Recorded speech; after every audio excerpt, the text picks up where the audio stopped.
Let's do it. It is the top of the hour. It's good to see you guys. Welcome to our book study group here in the John Lavenia Success Mastermind. I am John Lavenia, and you are here. You are not. You are Bob and Missy and Catherine and Janet and Lindsay and Stuart. Look at this awesome group. Good to see you all. We're going to have fun today as we cover 3 more chapters of the Neville Goddard, one of his many books. This guy was rather prolific. 3 chapters from the Law and the Promise, chapter 4, 5, and 6. There is no fiction, subtle threads, and visionary fancy. 3 fanciful chapters, if I do say so myself. I'll get us started as is tradition, then I'll kick it over to Missy, as is also tradition. Love you, Missy.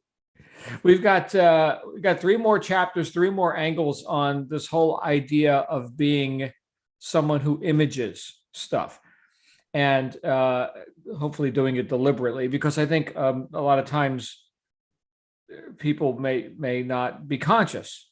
Myself, I'll speak for myself. I've not been conscious. I'm looking at the physicality of stuff, thinking that's real, that's real, that's real.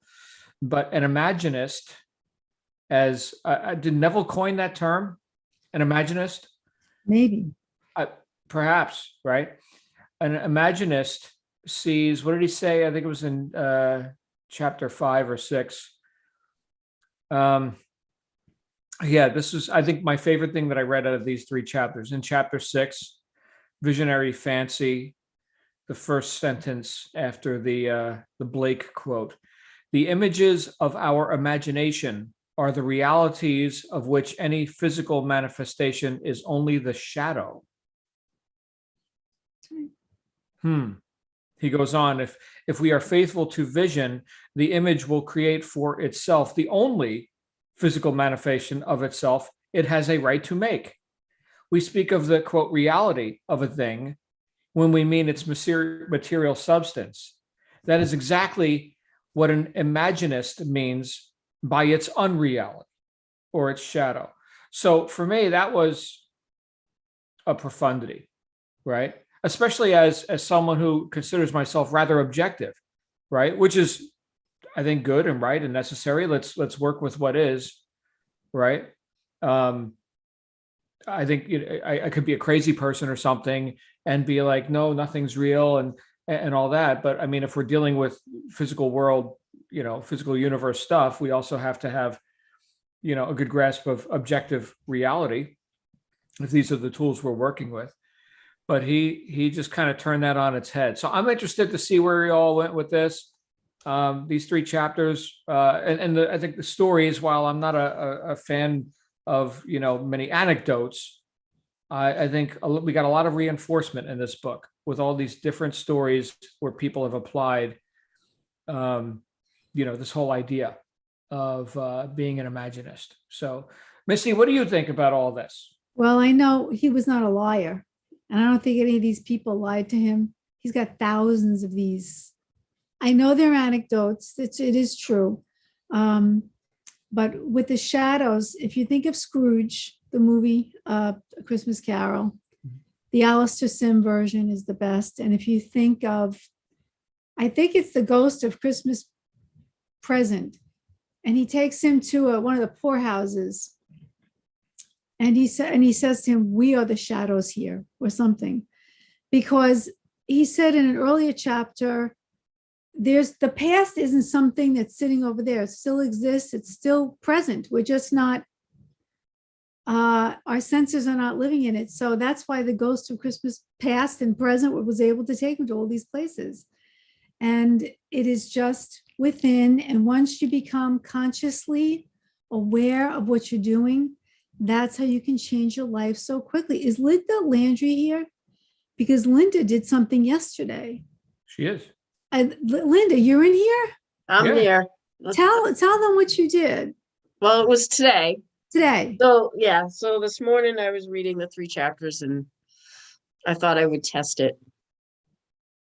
So it was just a small test, but it was something I needed it was, I had to call about prescription. And I was hoping that I didn't have to go back to the clinic in order to get it. And they told me I had to. But in my mind, before all this happened for 5 minutes, I was like, no, this is the answer I'm going to get today. This is what I need. This is what I want. And I was able to go around her no and get to the doctor, and I got what I needed which saved me money and time, and yeah. So it was Well, there just you go. a small test, and it worked. It did. Sign me up, damn it. All these other stories in the book I thought were pretty weak, but now that I heard that one. Oh yeah, right. Yeah. Okay. Well, I didn't go into too much detail, but anyways, yeah. The little ones that give you the courage to dream Yes. bigger and Right. imagine the best you better than the best you can. That's what he keeps saying. Mhm. So it does take work to become proficient. And at a time, I was very proficient with all my senses. And it's taking me much longer to get back to that place that I was in. But I am getting back there. And it is Wow. working. And Lindsay helped me do something the other day. And it's working all over the freaking place. And we're all going to make use of it. And we can change the world if enough of us consciously do it. Thank We you. can certainly change our own worlds. And that's, again, our duty to better ourselves and to better the world. What else are we here for? Not to make mugs and sell soap. We're here to, that's just part of the journey, but we're here to leave footprints in the sand and make sure that they're good and moral and helpful and help others to follow those footprints to the right path. Thank you. Good stuff. We got Janet here. Janet's got some thoughts on this right out of the gate, Janet. That must have hit a nerve with you. It's because of Linda's story, actually. So I kind of live in two places, and so we are north right now. We live south most of the time. That's in California, but 400 miles apart. And I had ordered something for my husband for Christmas, and we had determined to leave on Tuesday. And my tracking number said it was going to come on Wednesday. Wednesday was going to be too late. We wouldn't be there for several weeks. My mail has not been dependable. And I thought, no, this is not acceptable. I just don't want it that way. So I kept imagining, this was like 3-4 weeks ago. So I was trying to manifest, right? I kept imagining it arriving before we left. And I just kept doing that because the Wednesday was unacceptable. It needed to be Tuesday. But tracking number said Wednesday. So I just kept seeing it come. And it did. It came before we left. So Wow. that felt good. That felt good. And yeah, he says, that's right. He says, imagine even better than you can. I forget how he put it, but it's like more than you dare to dream big. But that was a little one that Linda, but that was not a test because I hadn't read this yet, but it did happen. Mm-hmm. I was able to imagine it into happening. Yeah. Wow. Good times. Well, I've got one. I'm sitting in it right now. If we want another demonstration, right? So I postulated that I'm going to move to the Tampa Bay area. In fact, specifically the Clearwater area, and so my wife was instantly enrolled in the idea. My daughter came out here on a little trip, and she fell in love with the whole area. And so we came out for 5 days, and our intention, our image was that we're going to find the house that we're going to buy in 5 days. And we're going to do it in one trip, and we're not going to get into a bidding war, and we're going to get a good deal, and it's going to be in a great neighborhood, and all the things that we already knew that we wanted. Okay. And so we planned the trip. We came out here. We had a buyer's agent, a realtor. We gave her a list of houses that Shannon had found on MLS listings and whatever online. and we toured the houses. We even named the houses just so we have reference. This one here is the solar house because they had full solar panels. That one's the dog kennel because the garage stunk of, like, they must have had dogs in there for years, and it's stunk like the dog house, right? One was the Victorian. It was like a Victorian style. One was road noise. We named it road noise because it was right on Route 1, and it was all day, right? And this one was the Crystal Cat Lady. So the lady that was in the house, she has high affinity for crystals. I mean, crystal chandelier, crystal this, crystal that. Now, if you know why I've been hanging lighting fixtures for the last few, week and a half, I hung 5 ceiling fans, 2 chandeliers. I mean, the only crystals I think we have left are the sconces in one of the bathrooms. But the Crystal Cat Lady won. Like, we knew it. It's Crystal Cat Lady. And so we wound up putting the offer on the house, full asking price. We're not going to quibble, okay? And there's like no inventory in the area that we're in. It's like, in this range with this quality, it was like, yeah, that's a fair price for the house. Well, turns out it didn't even appraise for as much as they were asking. We're not going to pay more than appraised value, right? Or not much more. I'm not getting into a bidding war or anything else. They capitulated tens of thousands of dollars. So, one trip, 5 days, no bidding wars, done. We go on MLS listings right now, and there is nothing that compares to this in the price. So now, that wasn't just me, right? And many of these stories that we read in the book, assuming you're reading, is here was the doctor and his wife, and there was more than one person involved. Although there's plenty of other stories where the individual, just like Janet and Linda just purported, right? Here's the woman with the what was the one you guys read? It was the legal case. She signed the promissory, commitment or whatever. Oh, it's not binding. Well, guess what? It is binding. Next thing you know, they're showing up. They want money. They got 3 lawyers. She's got nothing. Her husband's in the hospital, right? And it gets done. Be against all odds, right? Or the woman who was it a woman or a man who wanted a record album of some rare recording, right? That's not what I heard you say, right? Did you read that in the book where he said, "Oh, I'm sorry, we don't have that album." And she remembered in her vision, in her mission, in her image, that's not what I heard you say. I heard you say, yes, it's in stock. Here it is. And then as she was walking out, she saw it on a high shelf. Oh, is that what that is? The clerk didn't even know, apparently. But she didn't go into a state of agreement with the expected, I guess, in common, commonly it would be expected. No, of course you don't have it. It's very rare, right? This is before Amazon, by the way, everyone, before you could just say whatever you want and it shows up and right on time. As Janet's walking out the door for her trip, here's your stuff, miss, sign here, right? I mean, is that how it happened, Janet? Like you were walking out the door to your car and they're like, oh, here's your delivery. That would make a more dramatic story. Okay. But it came the day before I left. And okay. It was, thank you so much. Yeah. Right. But I said thank you. Absolutely. Right. As Stuart's saying here, don't let the facts get in the way. Right, Stuart? So the fact was that's a rare record album or whatever. And no, of course they don't have it. But do we have to agree all the time? That's not what I heard you say. I heard you say, here it is. Anyway, good stuff, you guys. Who else has some thoughts on these 3 chapters? John, the story about the Titan and the Titanic. Oh, that was uncanny. Yeah.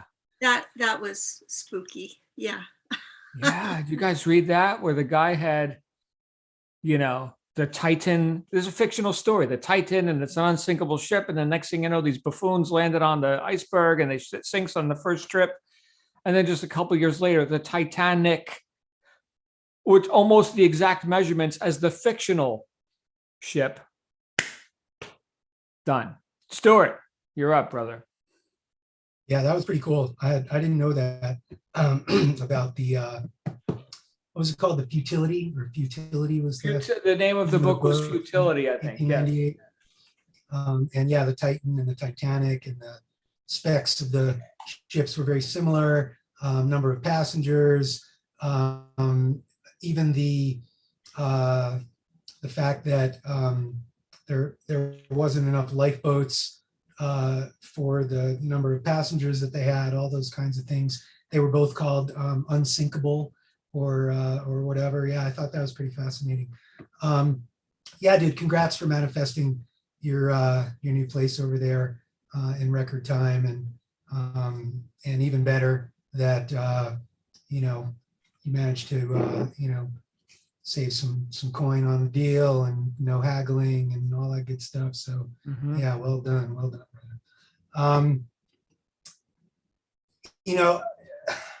Like you, I tend to skim through a lot of the anecdotal stuff because I'm looking for the meat.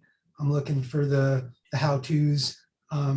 But as Missy mentioned, a lot of Neville's stuff is testimonial based, and he did a lot of these talks, and a lot of it is people sharing their stories with him as well. So I do appreciate it, and I also kind of like we were saying earlier, there at a certain point, kind of like what Joe Murphy was telling us in Power of the Subconscious Mind, that the concept, the how-to, is really very simple, and it's easy to complicate with step one, step two, do this, do that. But the reality of Neville's teachings, feel it real, visualization plus emotion plus clothing your vision in 5 sense reality.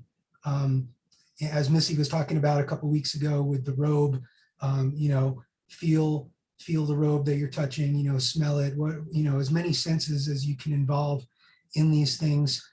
Neville talks about feeling it real. I think the first book that I read of Neville's was called Feeling is the Secret.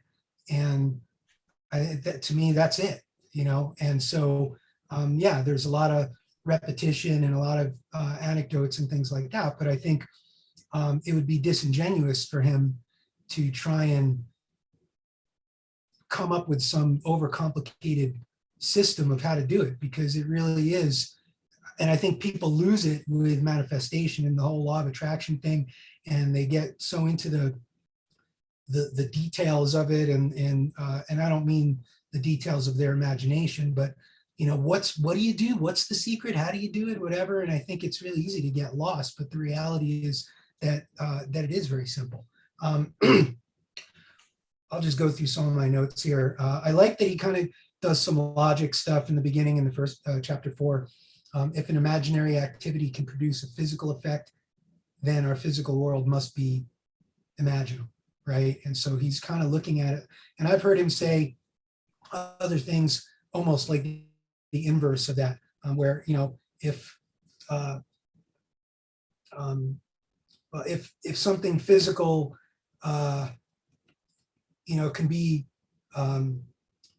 produce imaginary problems or thoughts and feelings, then the thoughts and feelings can create the physical as well. And so I like that he brought that into it. He talks about causation being mental and not physical, and how our mental states are causative of the physical effects. One of the things that I think we get a lot in these books and in these techniques is a sense of responsibility.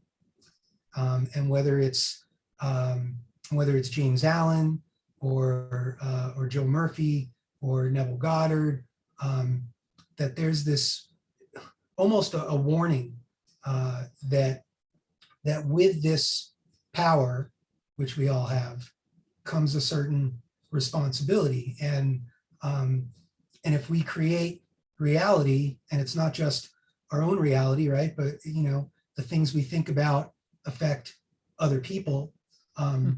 and you can wish ill upon other people, and there's, a responsibility that comes along with that. And so I appreciate every time we're reminded that, that it's important not only to think good thoughts, to imagine the best things imaginable, as Goddard says here, but even just this understanding that that our thoughts have an impact and an effect, right, on not just our own experience, but on the experience of everyone around us, right?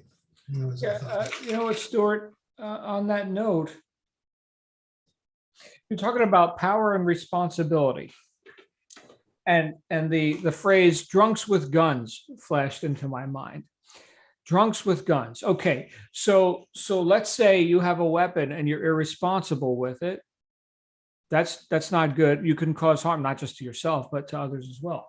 Now, and you and I both know a bit about, defense and tactics and stuff like that. But what's the real weapon? What's the real weapon? It's the mind. Okay, tools. I've got tools. Here's a firearm. Here's a hammer. I mean, whatever. Right? Tools. But here's the weapon, and it's way more powerful than that tool. And how irresponsible. Let me say this: how irresponsible would it be for me to poison your mind? Which now we're getting into civics and politics and everything else, right? I mean, how many people we got running around in fear for the last however long, right? Of some imaginary thing or an invisible thing. I shouldn't say imaginary, an invisible, like, oh, the virus is going to get you or something. I know people who haven't left their home in over a year, like for real. Holy crap, right? Cowering in fear, watching the TV for the latest update or something. That is gross irresponsibility. In fact, I would say malice, right? For people I think to. Didn't it just come out recently that both the media and agencies in our government essentially admitted to that fact that regardless of what the reality of the situation is, that that there was an intention to use that fear to manipulate people's behavior. What did they call it? I don't know if that was admitted. Would anyone admit that? It was admitted.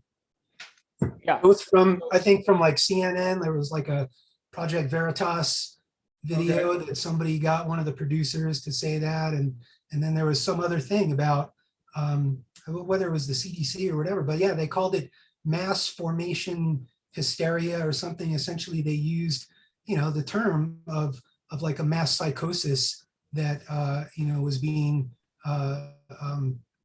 implemented like a psywar, like a psyop kind of thing. That's exactly what they're running on us. Yeah, it's Right, just psyop. interesting. I saw a commentary on the mass formation psychosis, and immediately the major media news outlets said, "Oh, this is a right-wing buzzword." That's all Of it course. is. Nothing more than that. So Deny.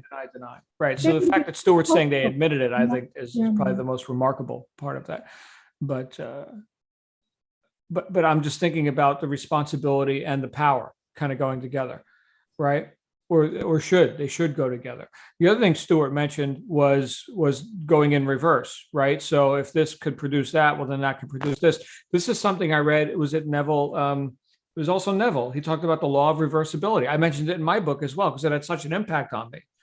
In fact, the example I used was that if the feelings of, like you said, feeling is all of it, right, Stuart? So if the feelings of gratification and confidence and all the positive emotions, right, confidence, right, if those are the result of you achieving the goal or whatever, right, if achieving the goal can produce those emotions, well, then those emotions must produce that result. So that's the law of reversibility, right? It's like if 2 + 3 = 5, then 5 - 3 = 2. It has to, again and again, right? So anyway, back to you guys. He talks about prophets. And I thought that was cool. He kind of dropped some Blake stuff that prophets in the modern sense have never existed. And then he says, every honest man is a prophet. I thought that was pretty interesting, right? But this concept that it's not about predicting something to be inevitable. It's more about understanding that, you set your intention and you create your reality. And that's what a true prophet is. And I thought that was pretty interesting. Right? Yeah, Stuart, I just let me jump in here again, etymology time. Blake said in the modern sense of the word prophet, we think of a prophet who's someone who foretells the future. And he said Jonah in that sense is not a prophet because he forecast the destruction of Nineveh and it never came about because the people of Nineveh did penance and they forestalled the day of reckoning. But etymology, a prophet is one who speaks for someone else. And normally that's someone else for whom they speak has authority. And Jonah's message to Nineveh was repent, do penance, or in 40 days, Nineveh will be destroyed. And of course, people remember only one thing about Jonah. He spent 3 days in the belly of a great fish. But the end of the book of Jonah. I got thrown out of Hebrew school for challenging that one.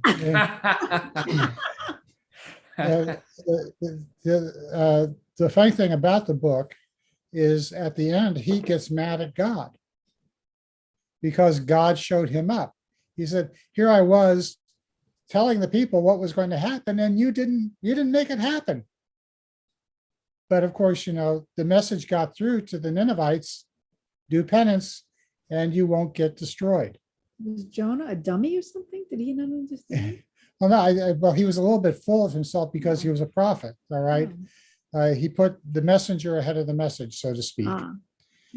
But, I don't want to, start a whole theological discussion here. But anyway, back to you, Stuart. And I think, first of all, I got to say, I really appreciate the scriptural perspective that you bring, especially when we're talking about Goddard, because he, it seems like every other page he's quoting Matthew or Daniel or Luke or this or that or whatever.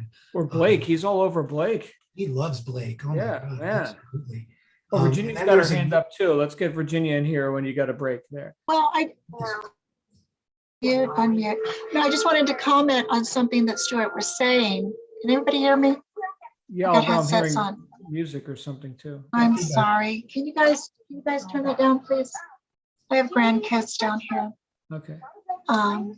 Anyway, it's been a very trying 2022 already. As some of them on the call know.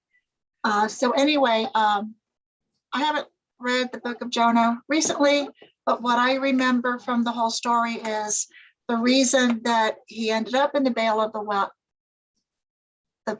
of the whale was because he was avoiding going to Nineveh, even though God had told him go to Nineveh. And that he didn't want to go to Nineveh because he knew that if he went there and he preached, they would repent and God would forgive them. And that's not what he wanted God to do. He wanted God to punish them. He didn't want them to forgive. So he went the other way and he ended up overboard. And then whale spit him back up and God said, go to Nineveh. So I don't understand.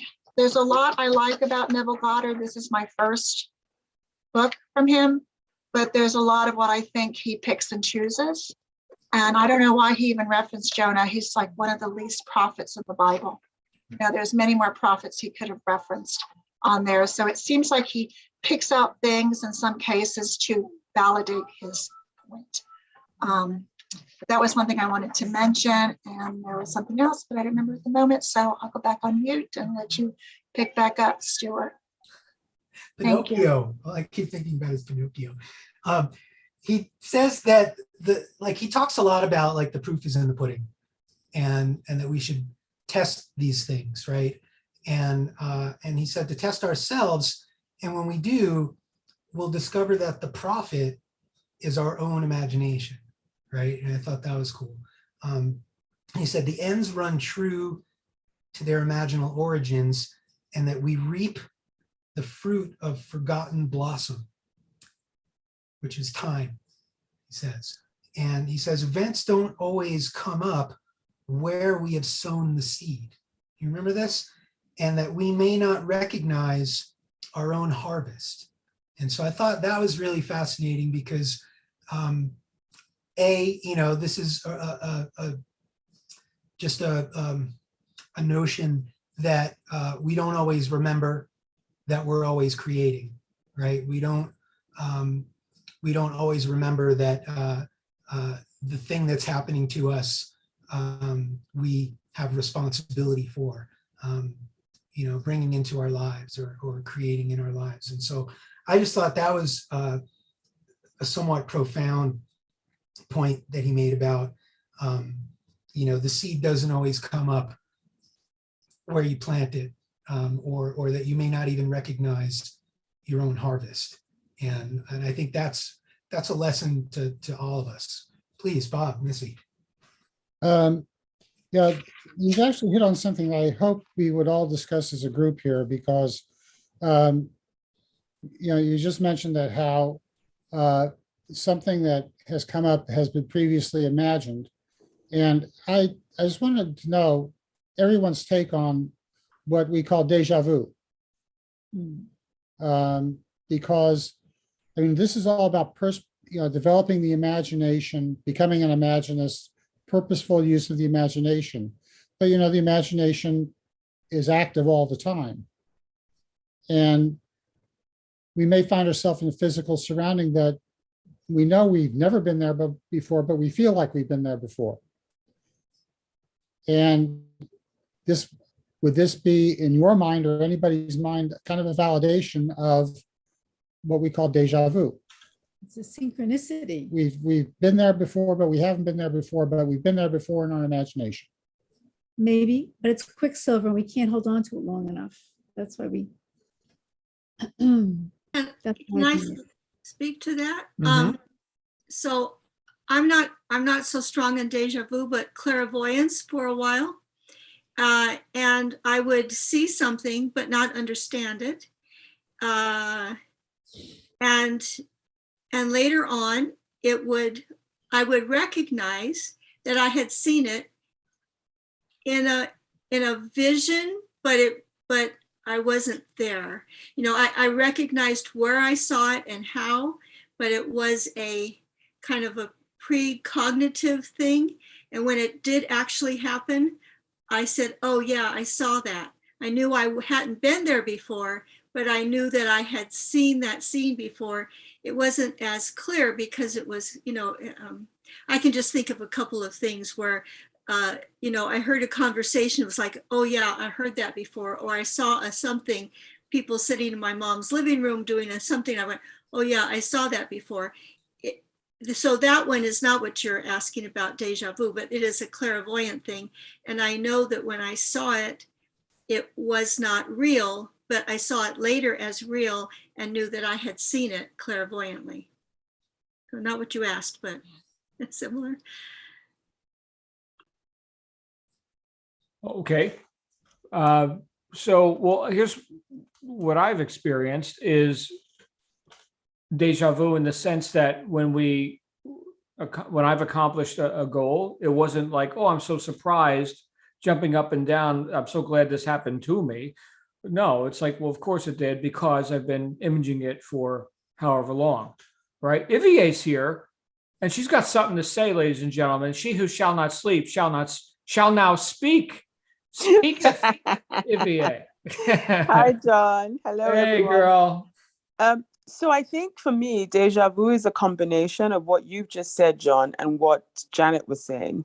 Because sometimes I will have a dream and I'll see something before it's happened. And when I wake up, I may not remember the details of the dream, but when it happens in reality, suddenly I remember the dream and I go, ooh, I've seen this before, or I've thought this before. And then as I think on it some more, I remember whether I read about it or whether I dreamt about it, it comes to me eventually. Sometimes I've driven past places before where maybe I was distracted and doing something else, maybe talking to somebody in the car or changing the station on the radio, whatever it is, and it doesn't quite register. And the next time I go through or go past, I go, I've been here before. And then as I think about it, I remember that, yes, I've driven past it before, but it didn't register because I was doing something else. So it's just weird. And then I've also pictured, the future I want, I'm very big on seeing it in my mind's eye. I write it down, I describe it to the nth degree. I can taste it, feel it, touch it. It's so real in my head and on paper when I've written it down that, like when I moved here, like when I moved last year in February, I knew exactly what I wanted. I knew exactly what I was looking for. And I had seen quite a few properties, and every time I stepped into them, I knew that was not where I was meant to move to. But as soon as I walked in here, I knew this was my next home because I'd seen it in my mind's eye. I had described it to myself so many times. I was so specific about what I wanted that when I walked in here, every single thing, it ticked every box and then some. And I was like, this is where I'm meant to be, right? So it's just, I think the more we focus on something, the more real it becomes in our minds. When it actually happens in reality, it's like you've created it once already in your mind. So it already exists as far as you're concerned. So when you bump into it in reality, or when you walk into it, or when it manifests in reality, it's just a confirmation of what you've been carrying around in your mind for so long, right? So the job that I got recently is not a surprise to me because I have dreamt about, oh my God, for the last decade at least, moving. And I knew that whenever I moved, it was not going to be a shock to my system. Transition, all of that was going to be tick, tick, tick. That the culture of the organization I was going to move to was going to be very similar to where I was coming. There's just so many things I thought about. I said the new boss I was going to have, I described the kind of qualities I wanted. In fact, I actually said, and I forgot I said this, I said, I wanted them to want me so much they would chase me down. And that's exactly been my experience in this whole job thing. In fact, I'm so laid back about it. They're the ones saying, okay, when are we doing this? Can we do this? Can we? And I'm thinking, why are they rushing? Like these things, it's a process. It takes time, no? But they're sitting on they're like, how soon can we tie this up, wrap this up? So that's one thing I wanted to say. The other thing I wanted to say from what Stuart said, and this also hit me in the book, is we reap what we sow, but we don't necessarily reap where we sow. So you might give to a particular friend. So you might help a friend out, whether it's with your time or materially, or if a friend needs, I don't know, a can of sugar or whatever it is, you might give to that friend. But the next time you need something, it may not be that friend that gives it back to you. It might come from a complete stranger, but you already put that seed out there. You already gave to someone. It doesn't matter who it is you gave to. The person you gave to may not necessarily be the one giving you back, but the laws of the universe are true. They don't change. You put a seed in the ground, it's going to grow.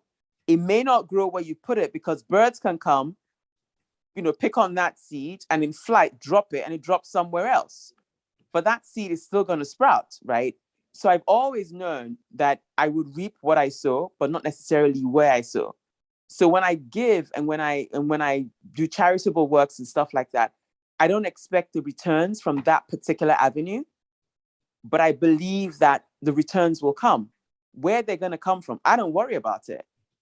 And in fact, sometimes, half the time, I don't even worry about getting it back. I'm just going to be me, right? So regardless of what happens, whether it comes back, whether it doesn't come back, I'm still going to be me because I love giving and I'll carry on giving, right?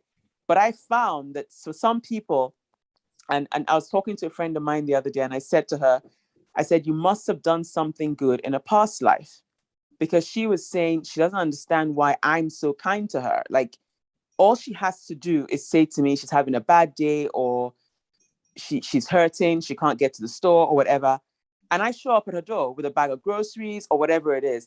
And so I said to her, clearly you've been there for other people in the past. You've done something good sometime or the other. And so you put all of those feelers out there, all of those seeds out there that at some point need to bring back a harvest, right? So the fact that I'm being good to you or being available to you, it's not necessarily, yeah, I mean, fine, I'm a giving person, but also she has to be a good person. Otherwise, she's not going to attract that kind of goodness towards her, right? So sometimes people wonder why they're getting, and do they deserve the goodness they're getting? But then I say to them, come on, you've obviously done something. Another life to other people. You may not remember when, but you've clearly put enough out there for the universe to be paying you back. And that's why I believe in karma. And it doesn't matter what it is you put out there, whether it's negative, positive, or wishy-washy, whatever it is. And this is all energy, right? It comes back, and it doesn't come back with the same measure that we meet. It's always exponential. Because if I put a seed of corn in the ground, I don't get one seed back. I get a whole ear and then some, right? So it never comes back with exactly what you give. It's always in multiples of what you've given. So when he said that in the book, I was like, aha moment. But this is a universal law. It doesn't change. So I was like, okay, it's good to see that he's applying it in a different way. But yeah, so those were aha moments for me. But I wasn't really surprised. But I think my take on it was the fact that he could use it in the way he'd use them. Were like, oh, okay, so this is also applicable here. Okay, that makes sense. So it was good. Thank you, Ivier. You're welcome. Who would like to have Ivier as a neighbor? Well, she's just down the street in London, but and I remember when you moved into I called it the castle. It was like this big, beautiful thing. And of course you deserve that, right? Because you've got good karma too. Oh, as Ivier was talking, I was reminded of the story, and I'll probably screw it up, but there's this guy going down the road. He's leaving one town, going to the other town, and he meets a traveler, and he says, "Oh, you're coming to town. Why is that?" He's like, "Well, I hear there's nice people here. Where I'm coming from, the people are all rotten, and everybody's, right?" And he's like, "What are the people like down there?" And he said, pretty much like where you came from, right?" And then another traveler comes, and same kind of a thing. "Oh, where you headed?" I'm going to town. What were the people like where you came from?" "Oh, everybody's very nice. It's just time for change. I'm going to go down the road a little bit." "What are the people like down there?" "Oh, they're pretty much like where you came from." So I think it was James Allen that said, in life, you don't get what you want, you get who you are. So another, back to the idea of here's the shadow of the image, right? So here's the hard, objective, material shadow, but here's the image, which is coming on. Anyway, we love you, Ivier. You're awesome. Love you too. Thank you. Hey, we got a few minutes left in this talk here today. Any other thoughts? We haven't heard from Lindsay or who else? Catherine, Daisy's here. Have we heard from everybody else? Anybody else got some thoughts on this one? These 3 chapters. Stuart, you had a couple more notes. I did. Let me put my hand down here. But I do wish we would hear from Lindsay and Catherine and anybody else that wants to contribute. So talk over me, shut me up, and I will gladly defer. Here's a couple other quotes that I really liked, and I think I'm still even in chapter 4 here. Despite all fatalists and misguided prophets of doom, all awakened men and women are free, right?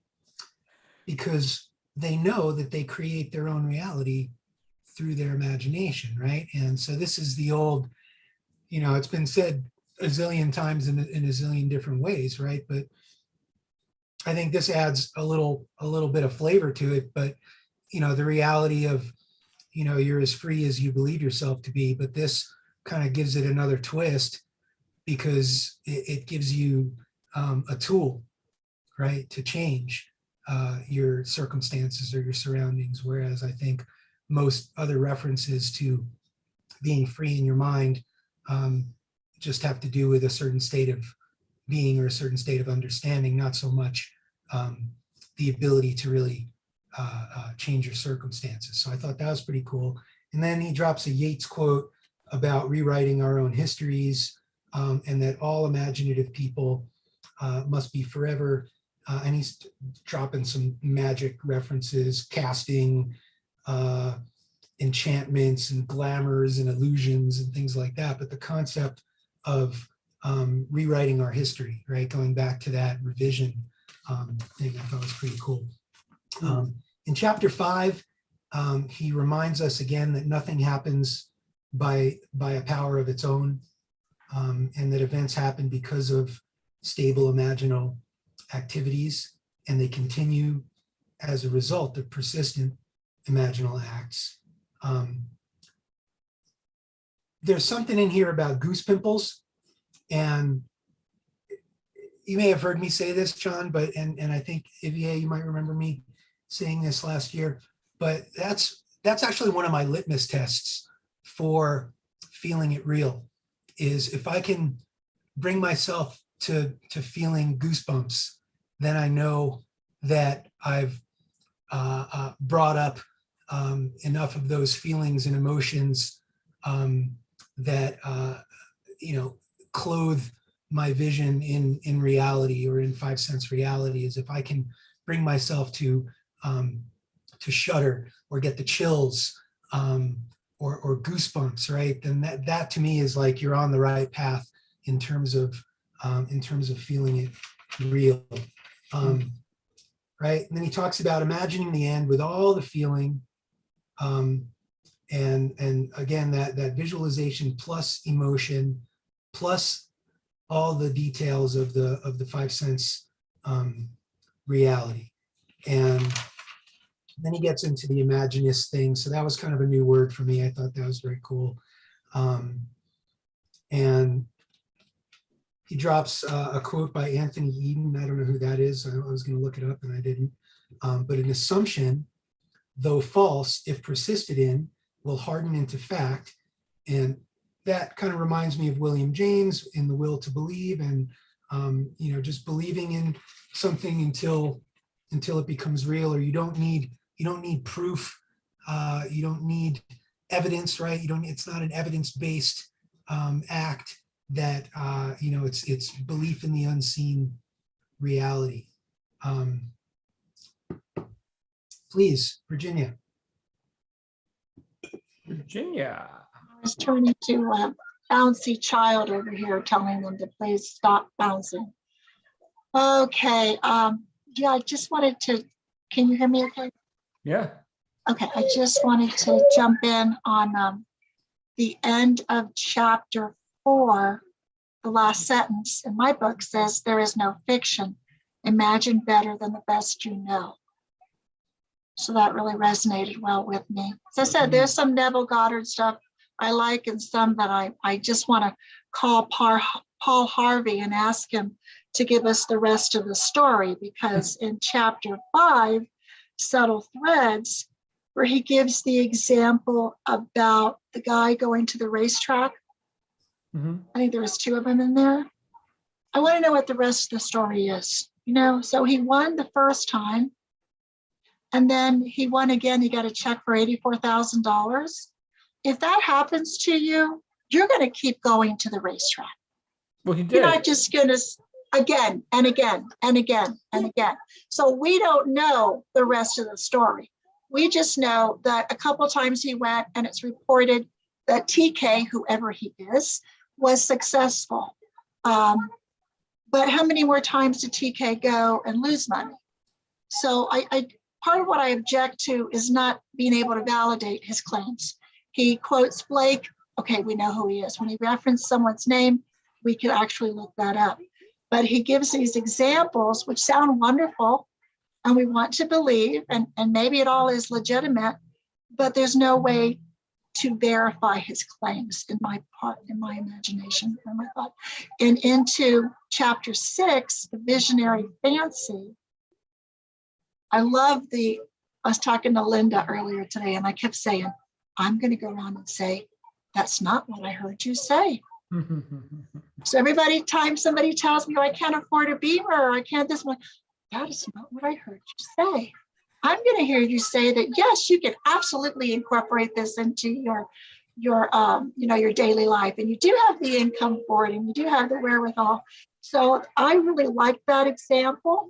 Again, not verifiable because we just have initials, but I can work with that in my mind. I can kind of like replay this. This is what I want. There's been many times in the past where I didn't get something. Maybe I was passed over at work and somebody else got it for whatever reason. And then I would write the vision on my mirror and I would say things and just kind of like call it to me.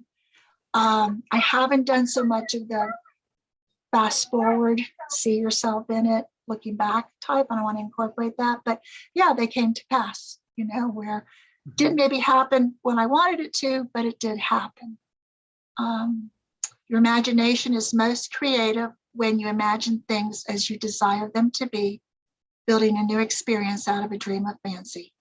And Missy has encouraged me to use my senses: sight, sound, touch, smell, even taste. She wants to know what my new husband smells like. I haven't decided yet. I forget what he looks like, just, what does he smell like? How does he feel when you touch him? So we're going to be working on that. But yeah, as I said, I take him with some salt, some grains of salt, but I'm going to be definitely putting some of these things into practice. But Virginia, if you don't mind, it's okay to be skeptical. You said this is your first kind of experience with him.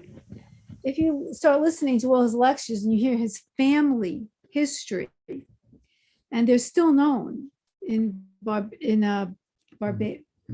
that where Barbados, yeah.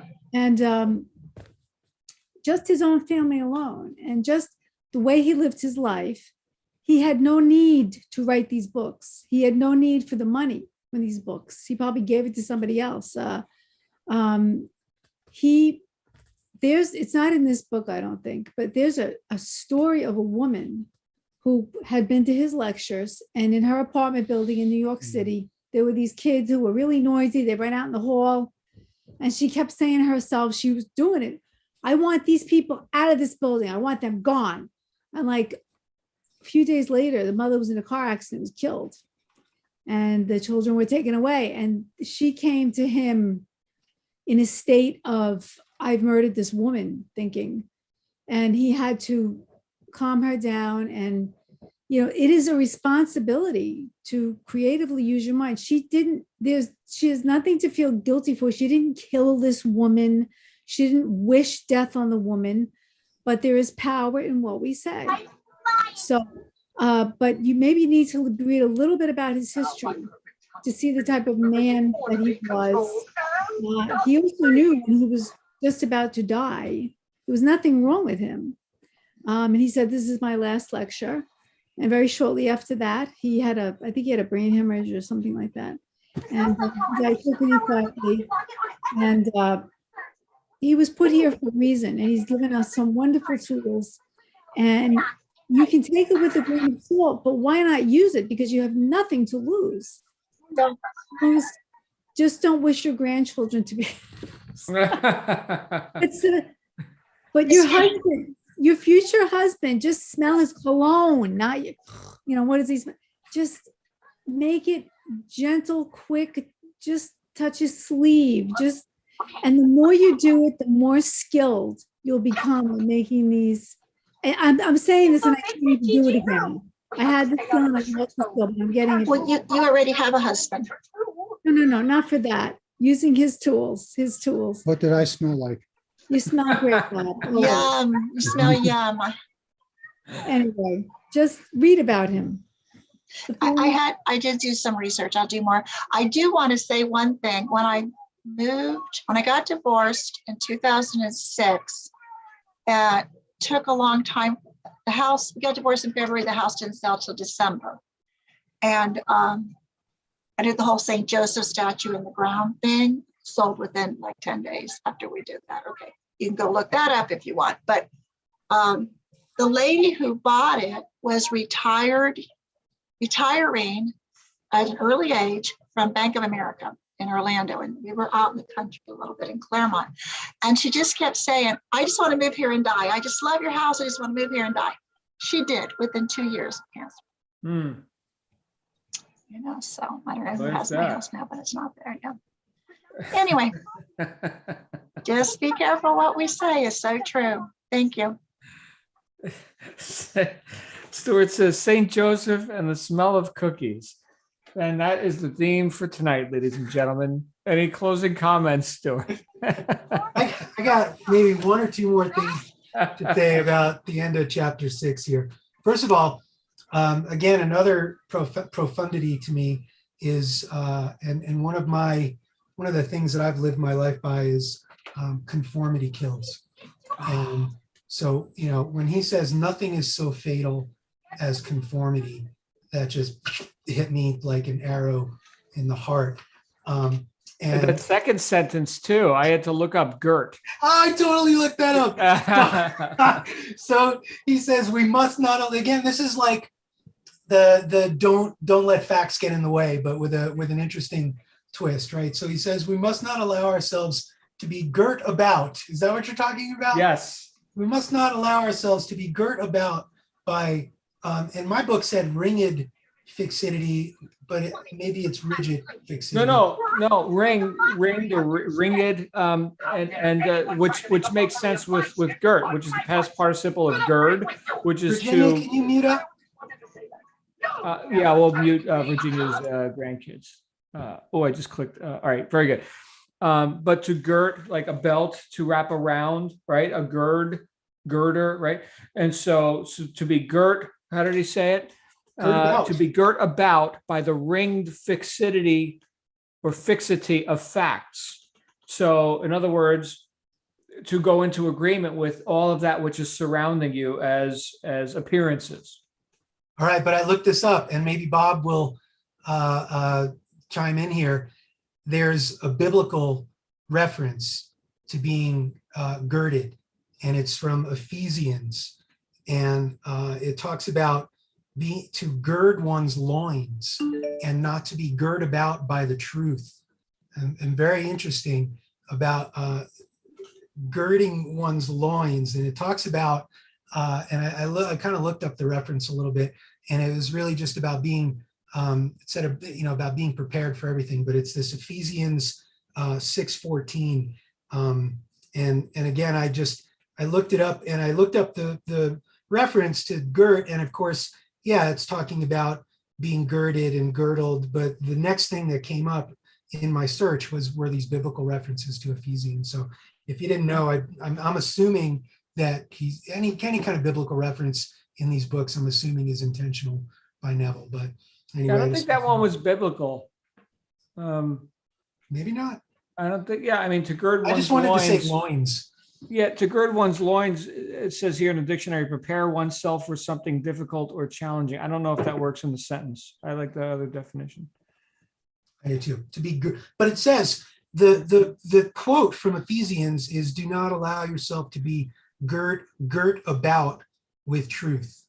And so when I looked up girt about, that was what came up. Anyway, could be, couldn't be.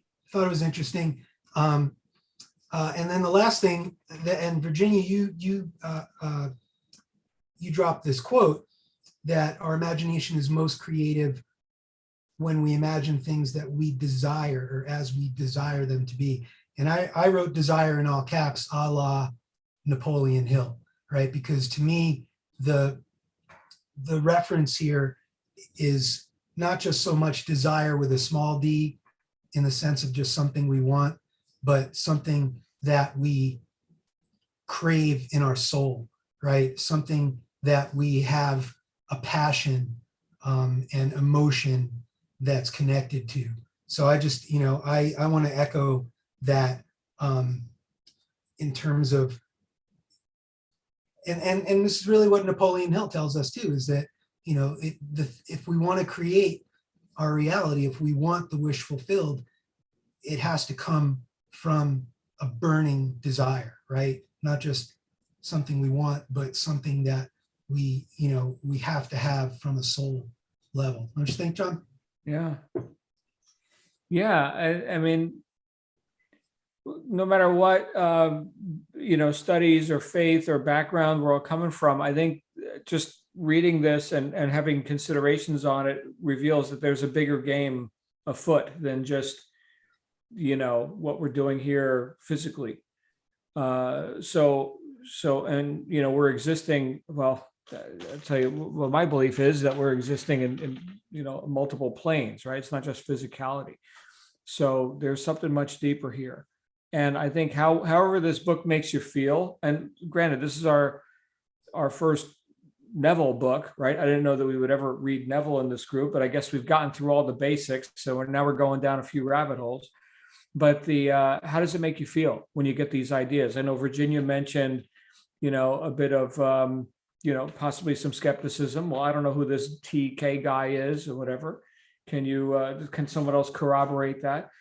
And maybe I'm just trusting because, I mean, why say it if it isn't the case, right? That's what it is. That's what happened. And sure, maybe there's more to the story. Maybe he went back and lost them. I don't know. Or maybe he's a professional gambler. There are people today that they just people have won the lottery multiple times. I haven't, but also I don't buy lottery tickets. But the idea of this feels right to me. This feels like, well, what do I got to lose? What I'm going to have a little discipline, right? I'm going to use this mental, my mental faculties, which, I heard somebody say that, God's gift to me is more talent and ability than I can develop in this lifetime. My gift back to God is to develop as much of that as I can in this lifetime. So, all right, so then use the damn faculties, do it, right? What do I got to lose? I feel good about this. I feel reinforced. I feel girded up and I got, my loins and everything. Janet, save me. What am I talking about here, Janet? John, you're so funny. Well, I'm thinking that this is why having our vision board, this is one of the reasons why it works for those that have done it, whatever, that you're seeing it, you're imagining it, you're putting it in you, and this is why it comes to pass. And you gave even some examples of, that's, I don't remember specifically, but that particular chest of drawers or that particular motorcycle or whatever it was, it's not just the wanting something, but you actually get that particular one. And I think that this might be the mechanism or one of the things that makes that actually work. So that we get that in our mind's eye and we get that desire for it and we get that wanting to make it happen in whatever means it does. Right. And I think that's what he says. You don't get mired in the details. You just know what you want, and the details work themselves out. Beautiful.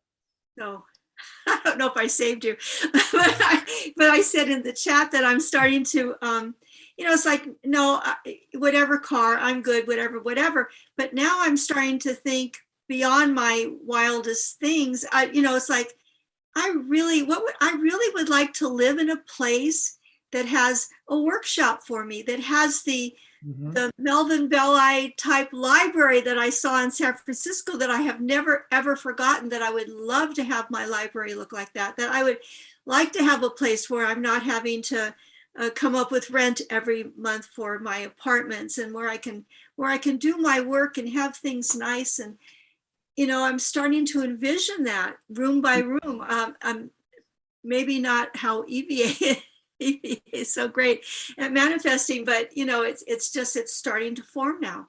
I'm seeing my books a little bit more. So, yeah. Good times. Assume the state, don't manifest it. Remember, Stuart said that last week. That's the big difference you have to keep in mind. It's inside you. There's nothing without. Say it again, Missy. You're not manifesting it. Stuart said it last week. You are assuming the state. You can't be in the state of Tennessee and the state of New York at the same time. You can't be in the state of poverty and the state of wealth at the same time. You assume the state of that place where you want to live. And the more you can get used to being there and feel it as real with love and faith, you're suddenly there.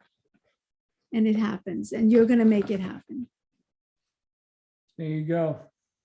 And with that, ladies and gentlemen, we shall wrap up for the week. You guys are awesome. We got 3 more chapters. So we're taking this one nice and easy. 3 more chapters. We're going to read about moods. Does anyone here have any moods? Well, you're going to read about them next week. Looking through the looking glass and enter into. Interesting name for a chapter. We'll see you guys back here in a week. This has been brought to you by the paying members of the John Lavenia Success Mastermind. Go to jlsuccessmastermind.com and grab a membership if you don't already have one. Thank you guys for being a part of this conversation, because I get so much out of your perspectives here. So I guess that's it. With that, we'll let Ivia get some sleep finally.